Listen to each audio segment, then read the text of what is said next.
Well, welcome everybody. My name is Dan Schner, and I am a board member for the Holocaust Museum of Los Angeles.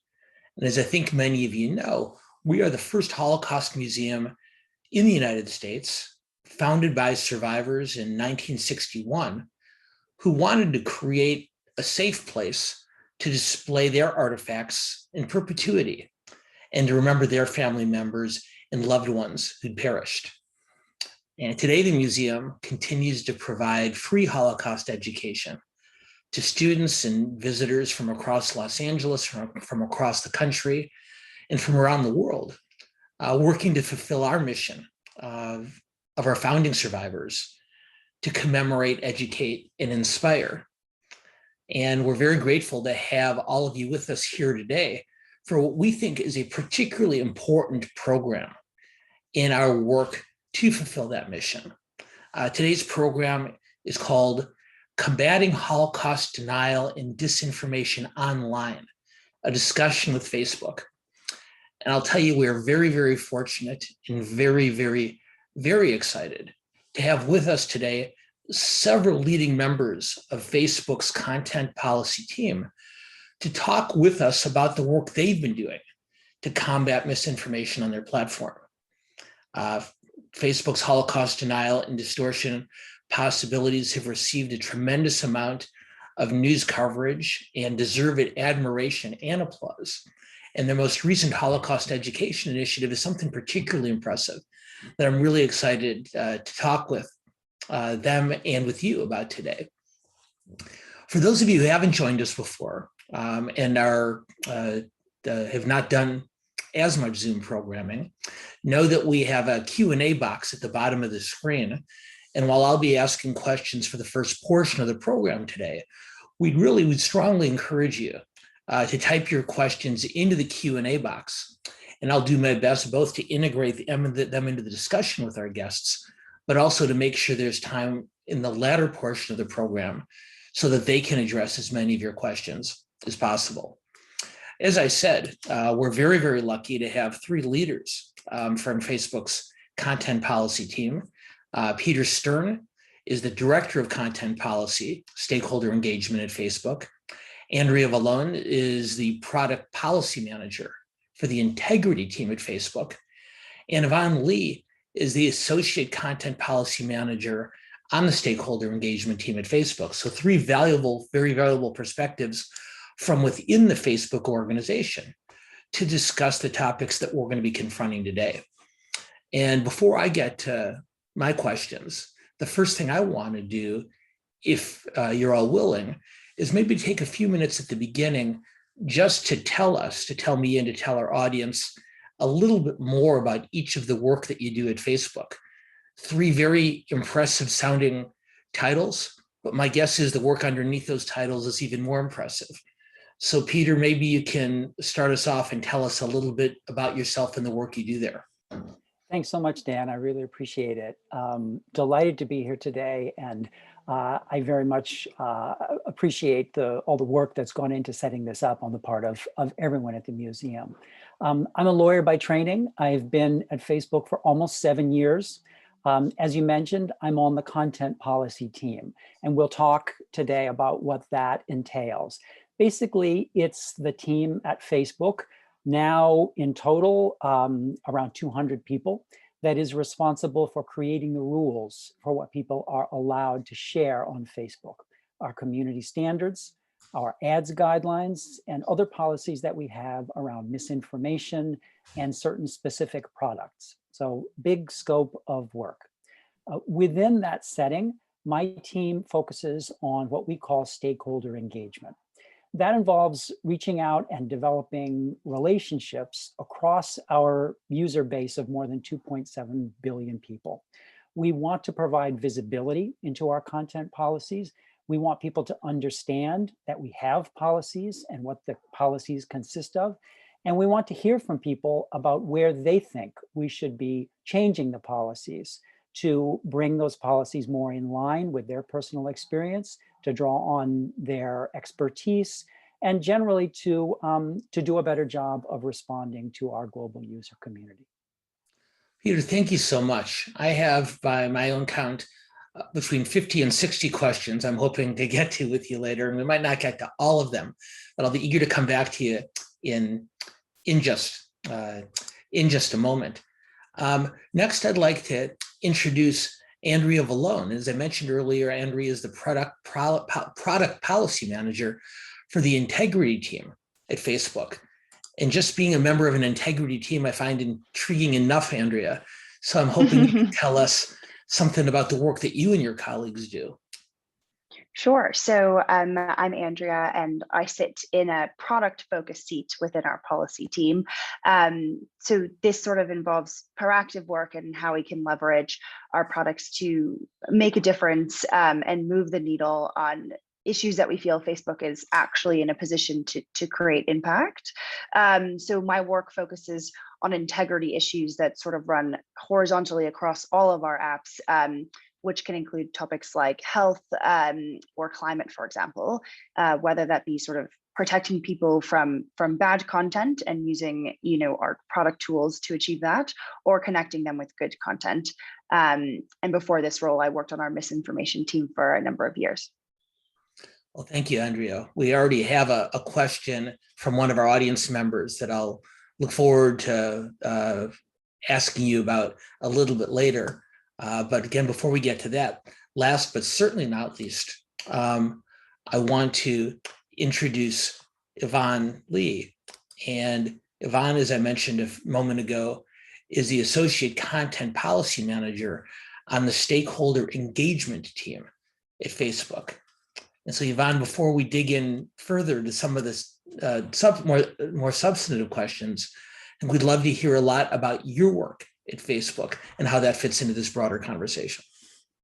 Yeah, hi everyone. Thank you so much for having us today, Dan, and to the museum as well.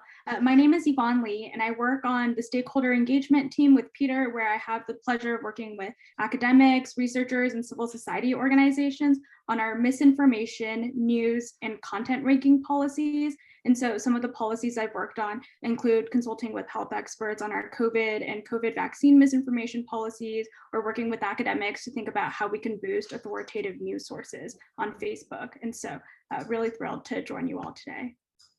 Thank you, Yvonne. And I have a number of questions for you also. I think what I've already gathered just from hearing your introductions is while the work that Facebook does on Holocaust education and combating misinformation is very commendable and really admirable, it's one of a much broader array of topics, not surprisingly, that you take on with similar levels of priority. So, Peter, I'm hoping that even before we get to a more specific conversation about the Holocaust and Holocaust denial, I'm hoping you could take a little bit of time to give us a broader perspective and maybe to help us understand Facebook's overall standards of behavior for objectionable content. Sure, I'm happy to do that. Our community standards cover a wide range of behavior and potentially problematic content on the platform. Hate speech is one of the most important topics that we work on. There are many, many other areas covered by the community standards as well. Violence and incitement, what we call coordinating harm, efforts to lead to real world violence that people might seek to initiate on the platform. Dangerous organizations, groups that we don't allow on the platform. Bullying and harassment, as well as policies around memorialization, certain types of other account practices that go with having a presence on Facebook. Really a broad range of activity, and all of these policies interlock, if you will, so that content could be covered under one policy, it could be covered under another policy. All of these things work together to try and create an environment where people feel safe on the platform. It's extremely important to us that people feel confident and comfortable on the platform, because we know that if they don't have that feeling, then they won't come to Facebook, and we won't be able to accomplish our mission of connecting the world and allowing people to build community, which is what we're really all about. So we're in many ways trying to balance the values of voice allowing people to share what's important to them in their world, whether that be fun stuff and sometimes tough stuff. All of that has a place on Facebook, consistent with the importance of keeping people safe. So finding that balance, drawing those lines is what our work consists of. In an area like hate speech, for example, we look at the presence of what we call protected characteristics: race, ethnicity, sexual orientation, gender. And then we look for an attack. What are the types of statements that might be directed against members of those groups or individuals as members of those groups? If the content crosses the line, then we'll remove it. You know, we need to come up with this definition because there isn't an internationally recognized authoritative definition of hate speech. As in many areas, we find that we are in the position of needing to draw on the best possible resources and views to come up with a set of policies that work for the global user community. So we develop these policies in conjunction with experts and other authoritative stakeholders, and then we enforce them. And that involves the use of automation as well as the processing of user reports. The scale is very large. In the last quarter of last year, we removed 26 million pieces of content under the heading of hate speech, for example. And the great majority of that, 97%, we identified using our automation. So we're finding this stuff, we're removing it. There's always more work to do. Thank you, Peter. And I'd like to come back in just a few minutes to the point you were making about hate speech, because it's so critically important, not just for our discussion today, but more broadly. But to me, there's even a larger topic. And Yvonne, I'd like to ask you to address this if you can. And that's the question of misinformation. There's an old saying in a pre-social media era that a lie gets halfway around the world before the truth puts his shoes on. And in a social media era, of course, that disparity is even greater. So how does Facebook deal with misinformation that's posted on your site, especially on topics that are going to be so sensitive to your users? Yeah, thanks, Dan, for your question. And I wanted to reiterate Peter's point up front first, which is that our goal is to keep users safe on the platform while we allow for room for robust conversation, especially around critical political issues.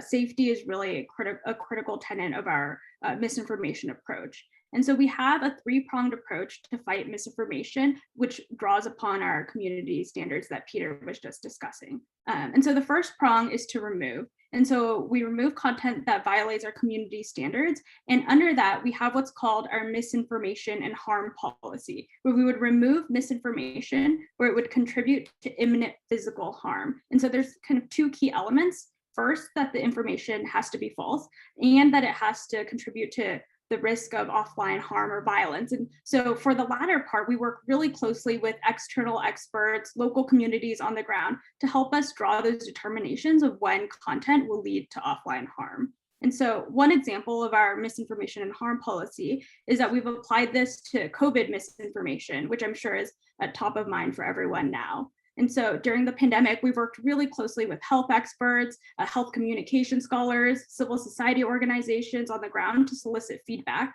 And from that, we now remove claims that COVID was created by an individual or a government or a country, or we'll also remove under our hate speech policy claims that people that share a protected characteristic like race or religion are creating or spreading the virus. And so the first pillar that I wanted to address is really misinformation that does not have a place on Facebook, and that's misinformation that contributes to imminent physical harm. There's, of course, other misinformation that we don't remove. And so the second pillar is really around our reduce efforts, where we work really closely with third-party fact checkers. And so content that's rated false by our third-party fact checkers will see reduced distribution in newsfeed, and we'll also add labels on those pieces of content. And we partner with over 80 international fact-checking networks, certified fact checkers, over 60 languages around the world to help fact check these pieces of content. And so we really see reducing the spread of misinformation and adding labels as a critical point of our kind of second tenet to reduce. And then the third tenet I wanted to discuss was our informed strategy. And I know this is something that Andrea and Peter will go into as well, but it's really to inform people about the information that they're consuming, because we see that this can often be even more effective than removing the content in and of itself. And so beyond applying fact-checking labels, we have also created kind of information centers, like our COVID information center, a climate science information center, a voting information center, to really provide authoritative information on Facebook so that users can easily find that accurate information. And so we really rely on this three-pronged approach of remove, reduce, inform to fight misinformation on the platform. But as Peter indicated, we continue to revisit our policies, ensure that they're at the right line, consult closely with external experts. And as you indicated yourself, Dan, as well, misinformation is ever evolving. So we're keeping in close contact to ensure that we're evolving our policies as well. Yvonne, thank you very much. And that rapid response system just sounds absolutely phenomenal. In just a minute, I'll be eager, Andrea, to hear you talk a little bit more about the proactive end of these efforts. But before I do, I recognize we're already 15 minutes in. And so maybe the thing to do is to dig in a little bit more directly onto our topic of the day. And so, Peter, if I can come back to you and ask you to talk a little bit about how Facebook decided to develop a new policy for dealing with postings specifically related to Holocaust denial. Absolutely. We're always reevaluating where we should be drawing the lines on our policies and whether we're in the right place. And in light of, well, let me step back and draw attention to one other policy change that we made in advance of the change on Holocaust denial that I think is relevant. Earlier last year, we developed a policy around what we call harmful stereotypes. These are images, traditional tropes that in the past may have fallen through the cracks of pre-existing policies for various reasons. But yet working with experts and members of civil society, we developed an approach for removing them from the platform because we felt that ultimately they did represent a form of hateful animus and they didn't belong on the platform. One of the most important of these stereotypes that we sought to address was the notion that Jews run the world, that Jews manipulate and control the world's major outlets of media, government, and financial institutions. And now that content is removed on Facebook. Against that backdrop, we continue to look at this area, talk to our partners, including major Jewish organizations, and try to determine what was the right place for our policy. It was clear that in the relatively recent past, there's been a well-documented rise in anti-Semitism. And we felt we needed to be responsive to that. So our change to remove Holocaust denial content is supported by that. In addition, there are statistics showing that there is a concerning lack of education around the Holocaust in this country and others, particularly among young people. There was a study that came out that indicated that among people age 19 to 36, up to a quarter didn't know what had happened in the Holocaust, didn't even know that the Holocaust had existed.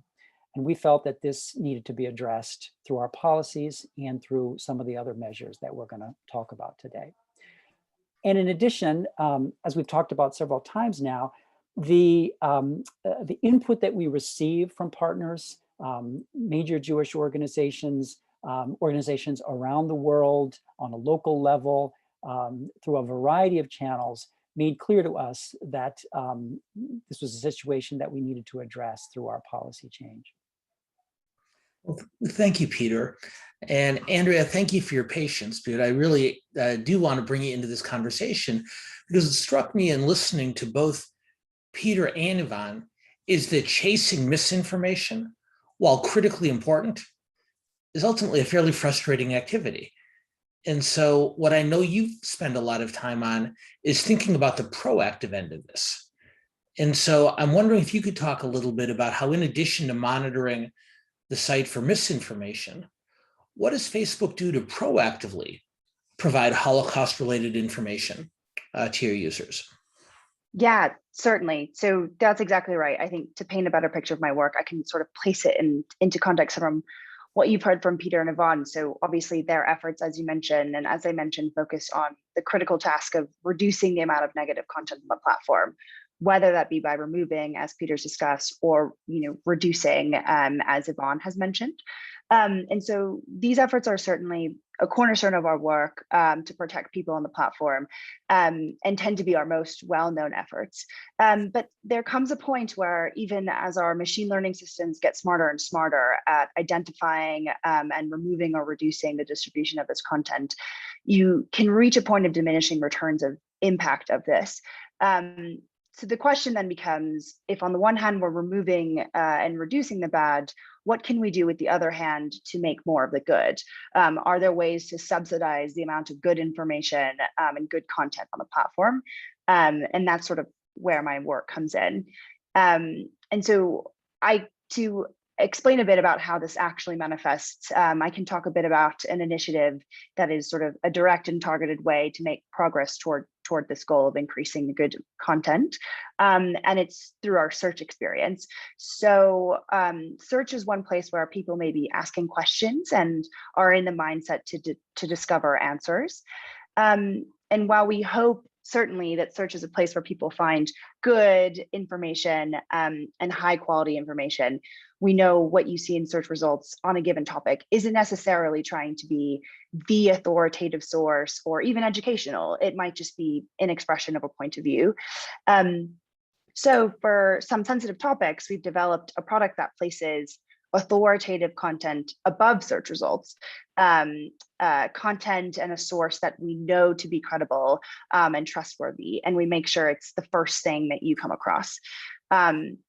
And as part of this experience, while we do give you a kernel of information, we also give you an off-ramp and encourage you to leave Facebook and go to an external site, one in which we feel confident you'd interact with high quality information. It's sort of our admittance that our platform can be a lot of things to a lot of people, but that doesn't mean that every topic that one wants to explore is best explored on Facebook. So essentially, some topics, because of sensitivity or nuance, might be better co-explored or explored in other places. So for these important, challenging topics in society, where we know there is a corpus of credible information, our role can be to put time and effort on the front end and invest in putting that content front and center for people. So we've done this for topics like QAnon, climate, COVID, vaccines, opioid and hate, and most recently, we've done so on the Holocaust. So I'm not sure, Lizzie, if you can share your screen, I can sort of show folks an example of what this looks like for Holocaust. Great. So yeah, over a few months, we worked with UNESCO and the World Jewish Congress to create an experience that was about Holocaust education in our search product. And so, we collaborated to leverage language that would attract the most number of people to the site, and then did user experience to sort of research and observe how it would land and iterated from there. And as part of the development process, we needed to come up with terms that would trigger this experience. And so we reached out to a broad spectrum of experts, including some more local, like the Simon Wiesenthal Center.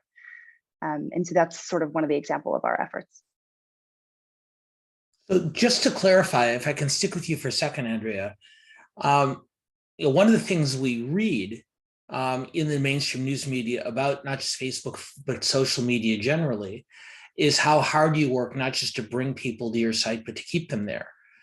What I hear you saying is that you will actually, depending on the import of the subject matter, actually encourage people to leave Facebook to go to sites that specialize in this kind of information. I guess my question is, how do your bosses feel about that? I think, obviously I work on a team that's titled Integrity, and I think this is one of those ways in which we manifest how we are operating with integrity. And so this experience certainly is one of those in which we say, if the quality of information is not one that we can guarantee is high on our platform for a critical topic like this, we do want to make sure that there are touch points for people on our platform to reach that high quality information. And Facebook certainly doesn't have to be a place where that information exists. Perfect. Well, I'd like to come back to you in just a minute or two and hear more about the process of putting together that kind of initiative, because it sounds very, I guess, intricate is the first word that comes to mind. But what I'd like to do is, Peter, if I can come back to you now, is maybe broaden the conversation. Obviously, we're talking specifically about the Holocaust today, but you and I talked a little bit before the program started today about your extraordinary range of contacts and relationships throughout the Jewish community, not just here in the US, but worldwide.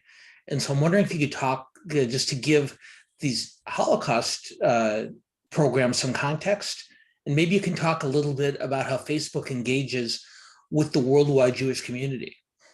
Absolutely. This is really an effort that is led by our head of public policy for Israel, Jordana Cutler, who also is in charge of outreach and engagement with the broader Jewish diaspora throughout the world. She and I have worked very closely over the past several years to further develop or build new relationships with members of the Jewish community around the world.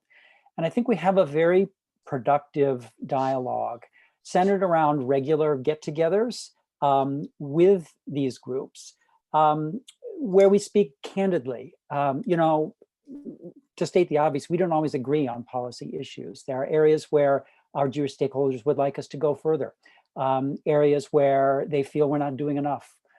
And we take that on board. We seek to respond to that, and we make changes where we can within the context of our overall policy approach. I think it's been a very, very productive set of conversations over the years. We will often bring policy development questions that are in process, if you will, and we'll say, here's what we're thinking about doing in this particular policy area. What's your reaction to this? We have these policy options. Which direction do you think we should be heading in? And then we'll have a discussion around that. We will also share product developments and new initiatives like the Facebook Oversight Board that people may be familiar with.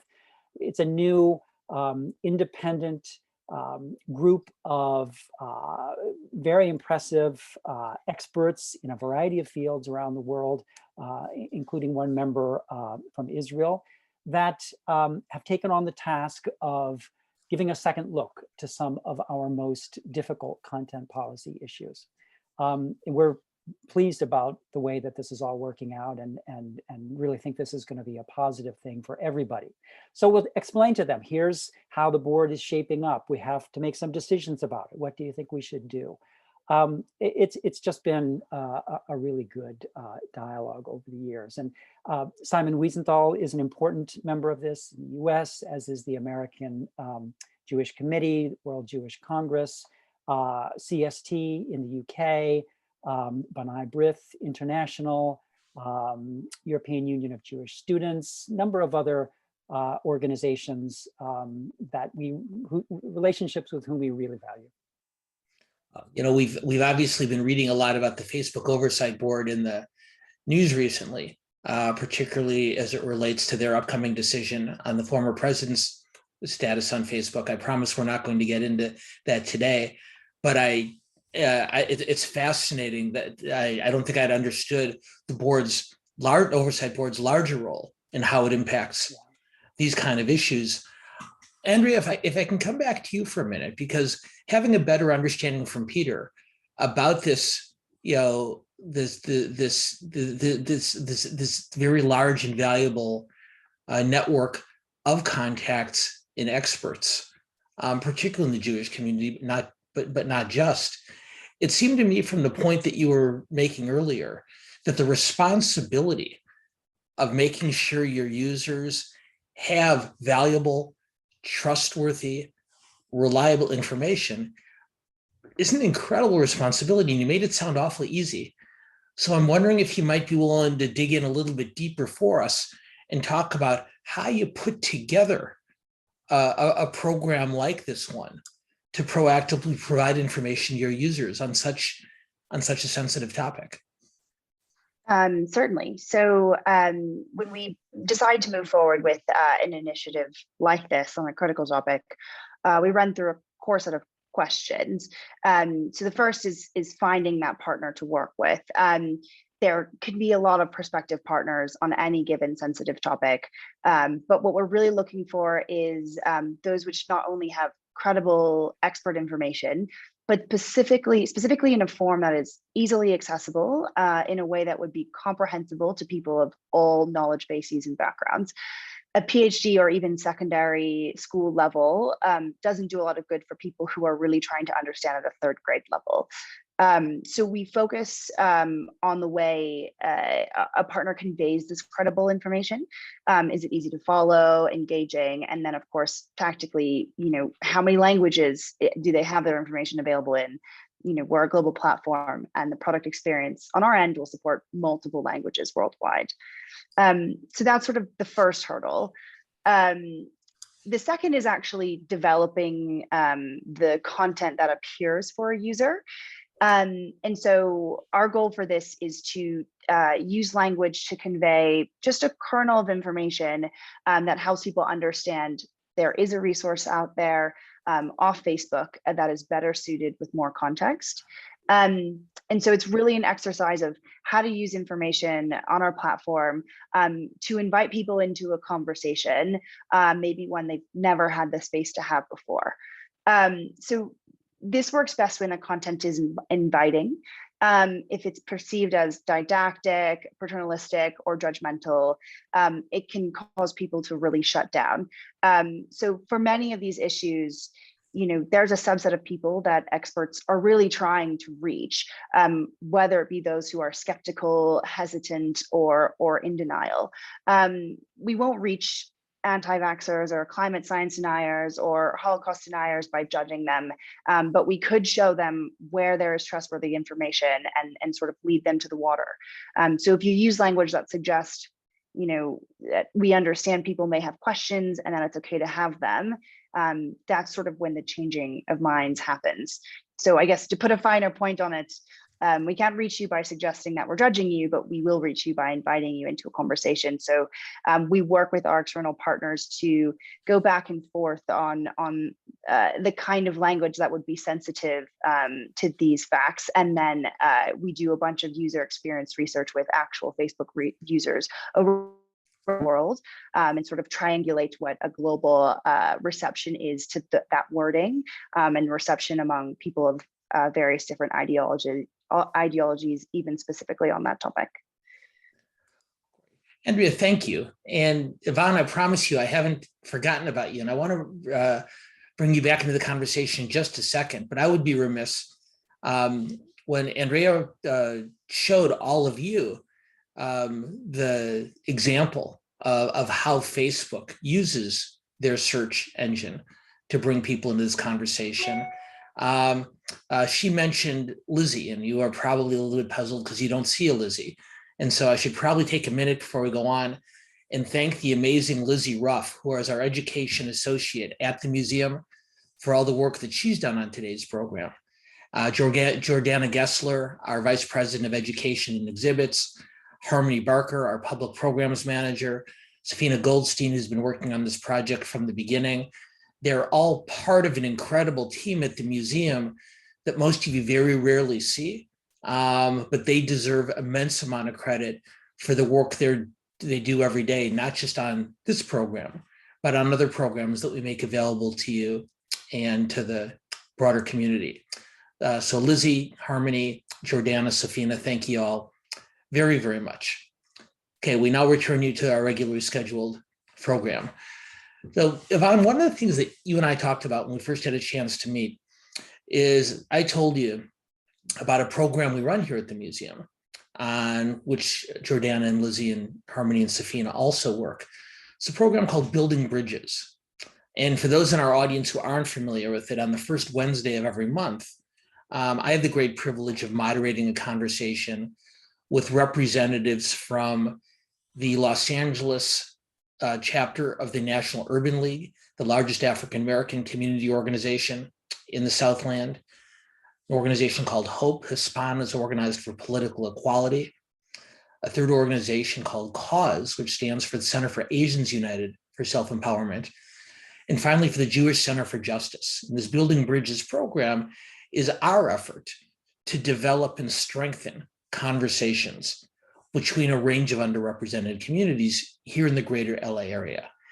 And what I was really struck by in talking to you about this is the work that I didn't know about that Facebook does to help foster these types of communications efforts. And I'm hoping you could talk with our audience a little bit about what you and your colleagues do to help encourage and strengthen communications between different communities.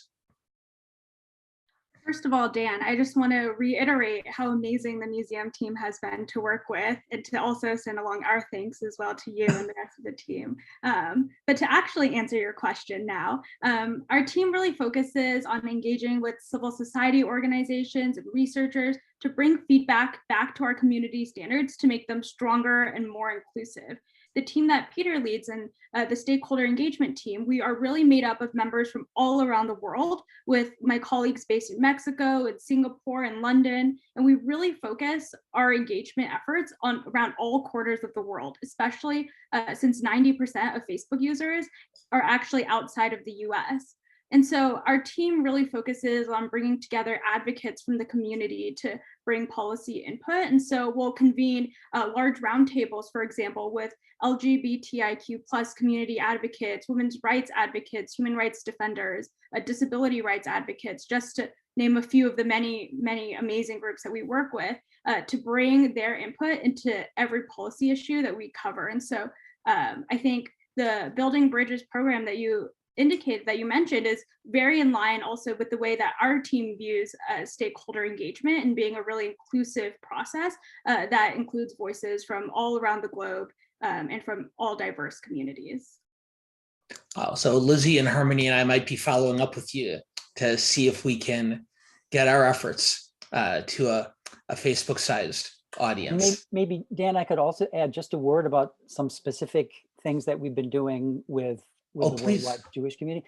Well, I mean, you know, as Andrea mentioned, we want our platform to be used for good, to connect people, to bring them information that will help them, that will be authoritative.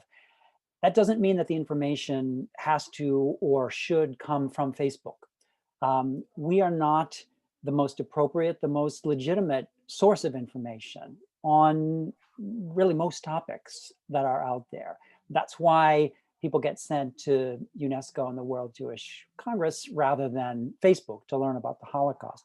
And similarly, when groups come to us and say, you know, we want to get the word out, what we try to do is give them information on how best to use the platform, and then in many cases support in the form of ad credits or other types of assistance to get the word out. And that's really exciting and rewarding for us when groups have success in doing this. So recently, around the Holocaust and Holocaust remembrance, there have been campaigns by the World Jewish Congress that people may be familiar with, the We Remember campaign. There was an I Remember campaign by Yad Vashem similarly. A group called March of the Living did a major campaign around the anniversary of Kristallnacht called Let There Be Light. And we've also now, specifically on the Holocaust, worked with influencers in Israel, young people who have very large followings on Instagram or Facebook, you know, over 1 million people. You and I might not otherwise have heard of them, but the young people in Israel and in the diaspora have heard of them and follow them. And we've paired these influencers with Holocaust education and given them an opportunity to get the word out on some of these important anniversaries. We think that's been effective and are really excited about it. Well, it's just really extraordinary work. Peter, thank you for the additional context and the examples. We've got about 15 or 20 minutes to go, and we've already had several really interesting questions come into our Q&A box, but I do want to take a minute and remind our audience that if you do have questions that have come up over the course of Peter and Andrea and Yvonne's presentation. We'll do everything we can to work in as many as we can. One thing that came up early on, and Yvonne, I've already alluded to this, but I wouldn't mind hearing you going a little bit deeper on this, is the idea of chasing down and tracking the misinformation. I said it sort of in passing. It must be frustrating because you never fully win. There's always going to be more misinformation to be had. It's always arising, as you know much better than me. But I wonder if just the sheer scope and the speed of what's circulating is just incredible. You've walked us through the process, but how do you keep, more specifically, how do you keep up? This is the heart of what we do, Dan, is trying to keep up. And I think I wanted to highlight kind of a couple of main ways that we recognize this kind of content. And so the first is that we really have built out amazing technical tools that are able to identify false content. And so a lot of our work to identify misinformation that is then eligible for fact checking is really proactive, and we can use a number of signals to help identify this content, like the content source or how people engage with this content, like user reports or comments that express disbelief. So we really see that our technical tools are really quite good at surfacing false information. Beyond that, I also wanted to highlight the work that we do with many, many close partners to help escalate content to us. And so this is helpful not only because we are made aware of individual pieces of content that we can then take action on according to our community standards, but also because it really helps us identify gaps where perhaps our technical systems are not well trained, or where our policy lines are not being drawn in the right place, so that we can better train our technical tools and our policy lines more broadly. And so we really see working with local partners on the ground as such a critical way that we're able to improve our overall enforcement. But as you say, Dan, as well, misinformation is really ever evolving, and we're trying to keep up with the pace, but we think that working with local partners and our technical tools and our large network of fact checkers, which cover over 60 languages, are kind of our first line of defense against the ever-growing space. Thank you, Yvonne. Andrea, I have a question that I think you're probably best equipped to answer. And it has to do with the search function that you mentioned earlier. So if I'm on Facebook and a friend of mine posts something referring to the Holocaust, referring to the Shoah, referring to the birth of Israel, and I search for it, you've given us a pretty good idea about how you can help us both on the site and elsewhere find information that's going to help us have a better understanding. What do you do when someone searches not for a positive term, but a negative one? In other words, if somebody enters into the search a pejorative, an insult, a slur relating to the Holocaust, relating to Israel, relating to Jewish people, how does that get dealt with? Yeah, so there are a couple different efforts, I think. In terms of our search, there's a couple ways that it functions, right? Like you can type in something to the search bar and then get search results. You can also start typing something and get this sort of autocomplete suggestion. And so there's a gradient with which we treat that content. And for particularly terms that we considered, objectively harmful, those are terms that we would block search results for, and certainly, would not surface any related completing of that text of that search result. But in terms of our informed treatment, that is one, or our product essentially that comes up at the top of search. That is one that we would have for most of these terms, so that folks who are searching for this sort of related in the universe of topics related to the Holocaust, we would surface that and still give them that off-platform direction. Okay, so almost regardless of the emotional context, the thought is this user would benefit from access to accurate, valuable information. And that's why the language is is a little bit sensitive as well, because we know we're feeding users from a wide range of where they're starting from. And so we really want to hone in on the most factual educational language that can sort of, level the playing field and encourage folks to have an open mind. That helps a lot. Thank you. Peter, I have a question that I think is probably best for you, but if either the other two would like to jump in, you can. And this is, from the Never Again Association, and they ask about the disparity between the application of community standards in different countries. And to some degree, it's understandable because different countries, different societies, different communities have different standards for what's acceptable and unacceptable speech. But the example they cite, for example, is the nation of Poland, where the removal rate for denialist content is much lower than in other countries. And I'm wondering how you, on one hand, account for those societal differences while also trying to maintain an overall level of standards. Sure. Let me approach that in two pieces. In terms of the policy development itself, as you know, we have global standards. And what we're often in the position of doing is trying to understand as best we can how a particular policy will play out on a local basis. So we'll talk to local groups that may say, your policy is written in this way, but in our setting, we're seeing certain types of content that don't get covered, even though we think that they really ought to be covered. And then we'll consider whether we may need to make a change to the policy overall. There are also some areas where we do take into account specific local input, even in the setting of a global policy. Slurs, for example. We pay a lot of attention to slurs. They can often be good indicators of the presence of hate speech. And that clearly is very focused on local language, and we need to be sensitive to that. So we build that into the approach. The other part of the question that I should address has to do with enforcement across different countries. This is indeed a real challenge for us. And it may be that in some countries, we have not moved as quickly as we should. I think the question mentioned Myanmar. We had some very well publicized challenges there because we did not staff up quickly enough with with reviewers who could really understand the local language in full detail. We moved to correct that, and we're in a much, much better place now. It's always a question of us trying to determine where is the greatest need, where should we be investing our resources.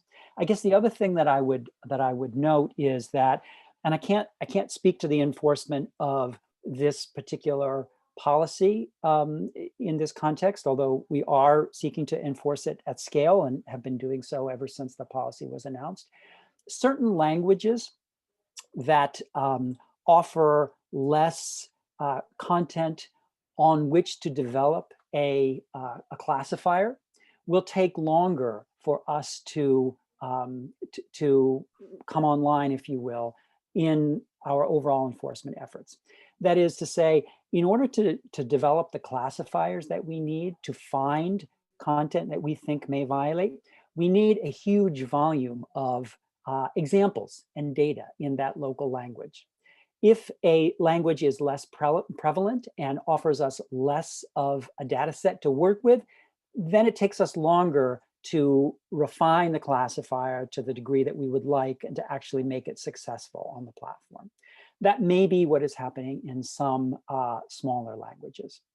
And finally, I just wanted to note, because I think it's responsive to one other question that I saw, that when we use this type of automation, in a certain narrow segment of cases, we will remove content outright when our classifier tells us that there's a high degree of confidence that the content violates our community standards.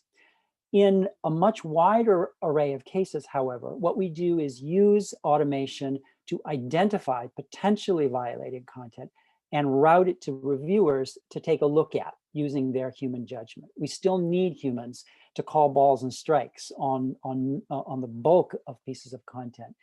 But automation can begin that process and hopefully help us to remove content before anybody has to report it to us if it violates. That helps a lot, Peter. Thank you very much. I'm going to try to work in a few more questions, and one in particular, I think I'm going to just read right off of the screen because it is an important but a complicated question. Katie Ald writes, great to hear about the Facebook partnerships for Holocaust education campaigns. I'm curious about how this intersects with the disclaimer for political speech. Often content on the Holocaust is flagged as political, which of course narrows the audience and the potential global reach of any campaign. How do you balance these two opposing elements? Because I think we all understand why Facebook approaches political speech the way you do. On the other hand, if something flagged as political does reach a limited audience, I'm wondering if one of you can talk a little bit about how that trade-off is made.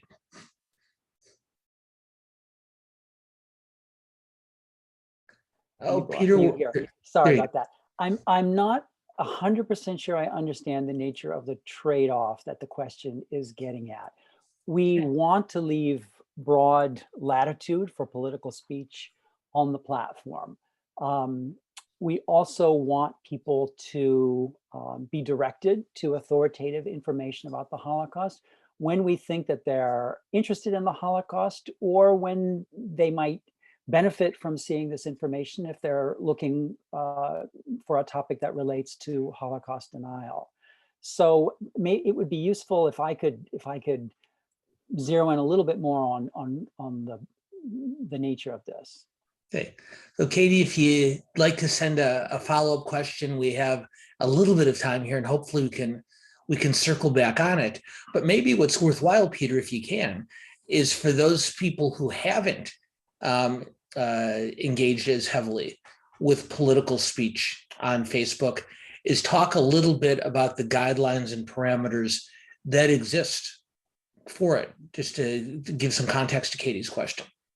For political speech? Yes, please. Sure.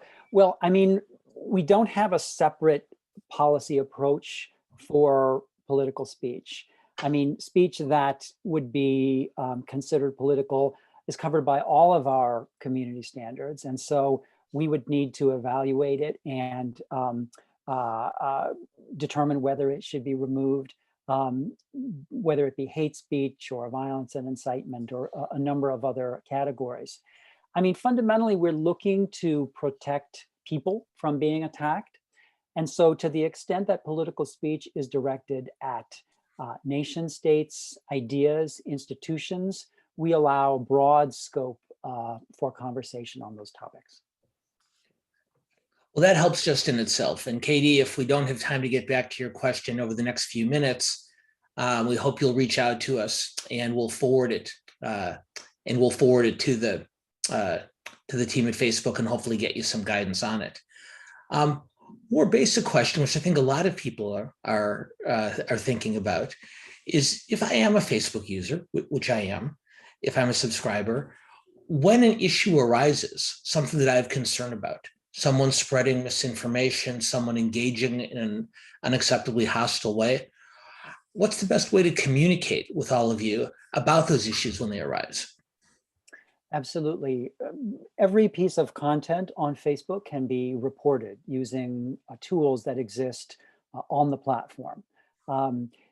If you look in various places, whether there's little dots next to a piece of content or other indicators for reporting a page or a group, and we can get you more information on this as well. What you should do is report to us if you have concerns about it. Send it in to the team that evaluates these questions and determines whether the content or the page or the group or whatever it may be violates our policies. If it does, fundamentally, we'll remove it. I mean, I hope that we've successfully conveyed the message here today that If it violates our policies, for example, if it's hateful, we don't want it on the platform. We don't benefit from that. It's the opposite of what we're trying to do every day. We want it gone, and if people can bring our attention to violating content, that's terrific. We welcome that. Well, that is very helpful, because I think a lot of us often feel just somewhat outnumbered. And so knowing that there's a lifeguard ready to help us, I think makes us feel much, much better.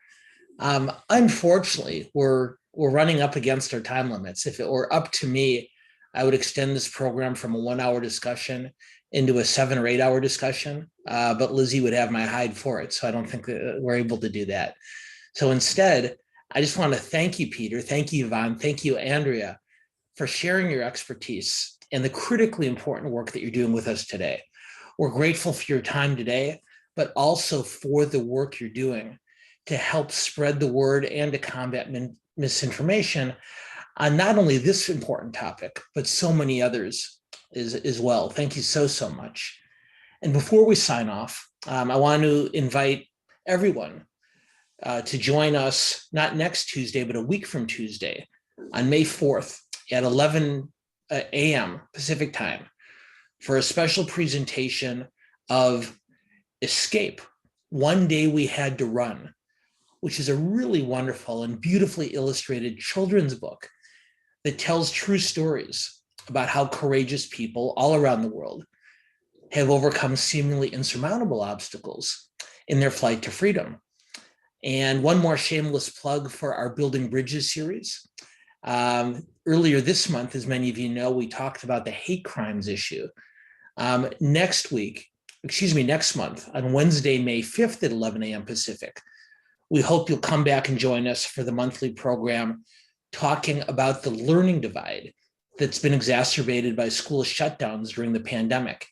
And now that schools are beginning to reopen, how that process is affecting different communities.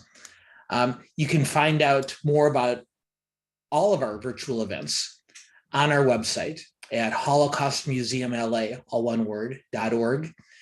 And in the near future, we hope to be back in person again with programs, and we'll keep you posted on that. On behalf of everyone at Holocaust Museum LA, we're thrilled and we're honored to bring you programs like today's at no charge. And if you are enjoying our programs, we hope you'd be willing to consider making a donation by going to our website at holocaustmuseumla.org to make that contribution. Thank you again, Peter and Yvonne and Andrea. Thanks again to Lizzie and Jordana and Harmony and the whole team at the museum. And most importantly, thanks to all of you for joining us today and for these conversations. Ultimately, the way we're going to continue to move forward in these critical efforts is to continue to have these conversations. And we're excited and we're flattered to have you all with us.